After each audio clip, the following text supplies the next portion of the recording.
গুড়গাঁও কেমন লাগলো? গুড়গাঁও কেমন লাগলো তোমার? গুড়গাঁও এখানে এসে কেমন লাগলো এই বাড়িতে? ভালো, মন্দির ভালো লেগেছিল আগের দিন? হ্যাঁ।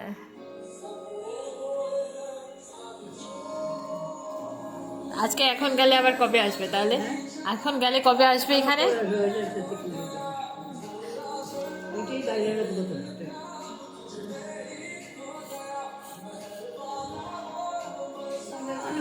বাইরেই নেই সেটার দিকে গিয়ে শুনলেন কি উনি তো বিছানায় বিছানায় থাকতো না, ঘুরতে থাকতো ঘরের ভিতরে বা এসে যেত ওনার সঙ্গে থাকতে হতো।